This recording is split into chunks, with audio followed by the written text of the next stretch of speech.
EMT Pundalik column ambulance. आम्हाला एक 10/3/2024 रोजी सकाळी 8:17 एक कॉल आला, प्रेग्नन्सी कॉल आला मोलेम भरकट येथे। त्याच्यानंतर आम्ही कॉल आल्यानंतर लगेच मी आणि पायलट दोघं मिळून लगेच आम्ही गाडी ॲम्ब्युलन्स स्टार्ट केली आणि लगेच सीनवरती जाऊन पोचलो। 8:30 वाजता आम्ही पोचलो व त्यांच्या सीनवरती गेल्यानंतर पेशंटच्या घरी गेल्यानंतर पेशंटला चेक केलं। पेशंटला जास्त ॲबडॉमिनल पेन होत होतं। त्याच्यानंतर आम्ही पेशंटला ॲम्ब्युलन्समध्ये शिफ्ट केलं।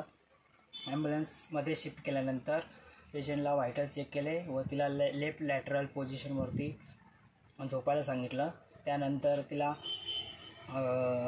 हॉस्पिटलला जात असताना हॉस्पिटल 15 किलोमीटर डिस्टन्सवर PSC उसगाव हॉस्पिटल 15 किलोमीटर डिस्टन्सवर असताना मोलेम सुप्तळे येथे तिला जास्त पोटात दुखायला चालू झालं ऑन द वे असताना।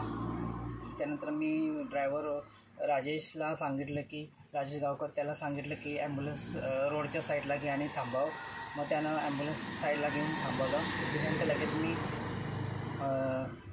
ॲम्ब्युलन्स किट ओपन केली आणि ग्लाऊज अँड मास्क घातलं व पेशंटला मी चेक केलं। पेशंटला चेक केल्यानंतर बाळाचं डोकं बाहेर आलं होतं। मग नंतर मी बाळाला सपोर्ट दिला व बाळाला हळूहळू असं वर खाली केलं व बाळाला बाहेर हळू काढलं व बाळाला सपोर्ट देऊन बाळाची सुटका केली। त्यानंतर बाळाला स्टिम्युलेट केलं, सक्शन केलं आणि वॉर्म केलं आणि बाळाला आईकडे दिलं थोड्या वेळासाठी।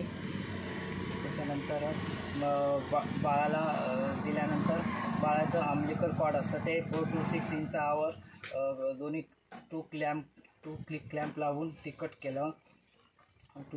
क्लॅम्प लावून कट केल्यानंतर बाळाला पेशंटच्या अटेंडरकडे दिलं व आईला व बाळाला PSC उसगावमध्ये शिफ्ट केलं।